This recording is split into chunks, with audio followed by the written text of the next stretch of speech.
what we really had to look at, I don't know if you can see in this video, but Pete's going to put some photos up for you to look at, are around the church 40 gargoyles, I can never say it, gargoyles, and some, I think 20 are demonic, and 20 of them represent dignitaries and prominent members of Winchcombe from the time. And in this cemetery, I should actually be able to fight quite a few members of my family, because I do believe, well, I don't know why I say believe, because they are here, because I actually have proof at home that they're buried here. It's one of those days when I'm having an off day, I think, with my talking. But this will be edited, and I will come and show you some more interesting little things when I get to them. As I said, I don't think these cameras are picking up on it, but these gargoyles are absolutely amazing. You can see the green ones up there, and then you see these ones down here. Absolutely amazing. We've got a tower, and then we've got some more gargoyles.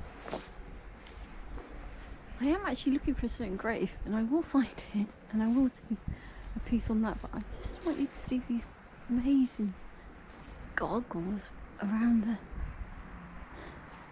outside of this church. It's absolutely amazing. As I said, right up here, I've never seen somebody actually on the church in a long time. Now, what you see here, all these little holes, are in fact musket holes. And it's quite a sad story to go with these. They're all around here. I'll take some around the other side as well. In 1654, when the parliamentarists entered the town of Winchcombe, they arrested the royalist soldiers and they summarily executed them against this wall. And as you can see, it must have been absolutely horrible, because they're not exactly in line with anything. They're just all over the place, and oh god, you can imagine it must have been absolutely horrible. But that's what they did, and this is the result. You see these pock marks upon the wall. So there you go. Now this fella up here, I don't know if you can see him or not, is known as the Mad Hatter, and that Mad Hatter obviously is from Alice in Wonderland. And the people do, I suppose he did look a bit like the Mad Hatter, if you look at him. But he's based on a gentleman who lived in the town, apparently. What's that? No, Justin, he's coming up the stairs. Elephants! It's two of them, look. There we go, elephant number 2. Can anyone else see the elephants, or is it just me? Okay, so this is why we've come here today. This is a little family plot here and here. Now, on this side, if we can just, excuse me, you can see this, Sarah, wife of Richard Smith, surgeon of this town, and you can see who died December 27th, can't really work out, I think 61, and now she's 51. What happened was, they had a visit from their children in their house. Everything seemed fine.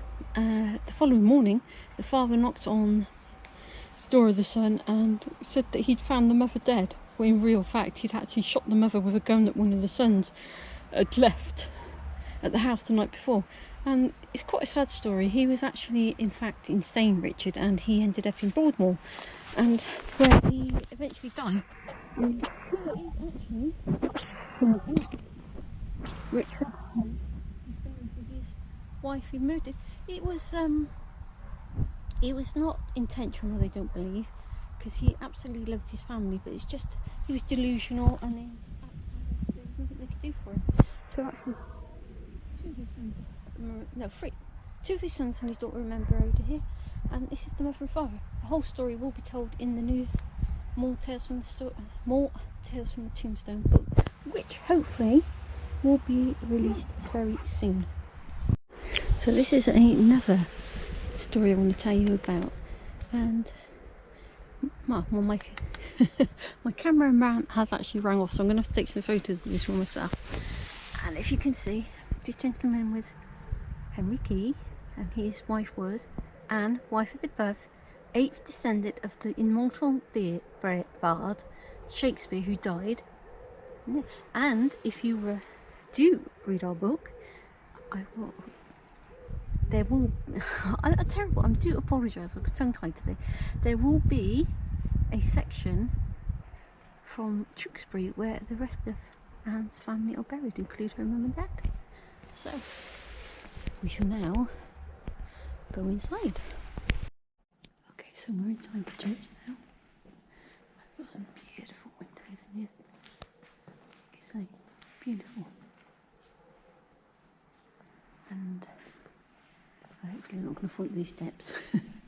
I'm in a falling over mood today. It's beautiful.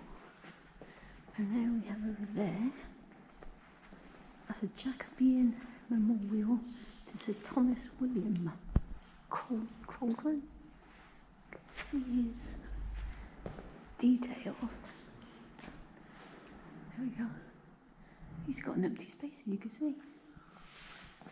There we are. But I do believe his wife remarried, and she's buried with her second husband, so the empty space was never used.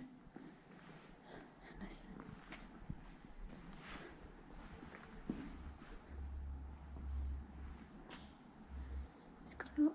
I know we're doing a lot of alteration over his time, so it's not the original how it would have looked. I think my partner in crime's down there taking pictures, so he will be leaving pictures for you to look at. I've just been looking for this, and Pete's going to take a picture. Above this map is one tiny little face. Out of all these little inlets, he's the only one, and he's called the Winchcombe Inlet. Just go along all the way along there. Excuse Pete's head, but that's the only little man there. That's artistic flair for you. Just show you these really old doors, look. It's amazing. Now, this is Latin, and the inscription, I do believe, is, he succumbeth the living, he gave rest to the departed. He succumbeth the living, he gave to the rest to the departed. Yeah, that's right. I did read that right. There's another old door over here. Just take you over here. Look at this. You can see the writing. I'm sure Peter gets some pictures of the writing on here. There's some little graffiti. It's quite amazing. And these original tiles from the medieval period. They date to the 14th and 15th century.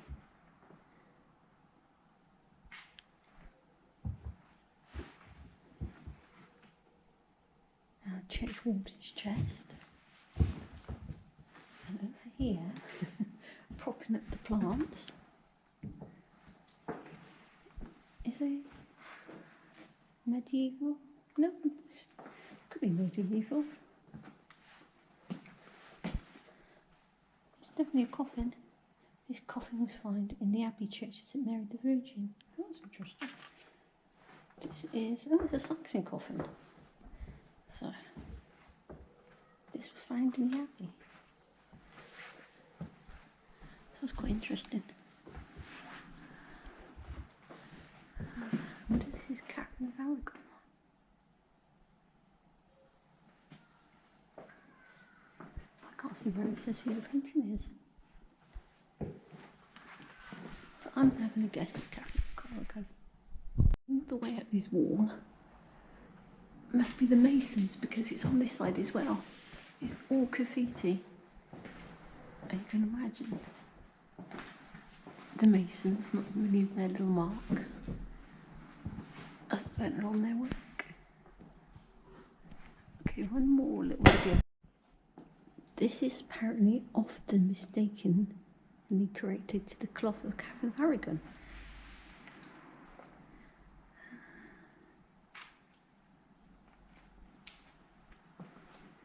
It doesn't again say who did it.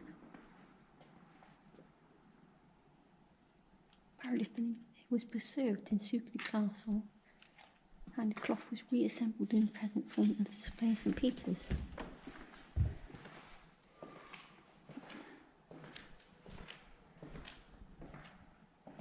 Again, it doesn't say who painted it.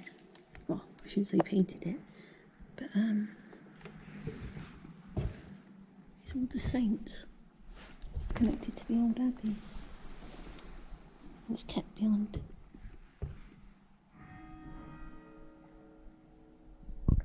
This glass.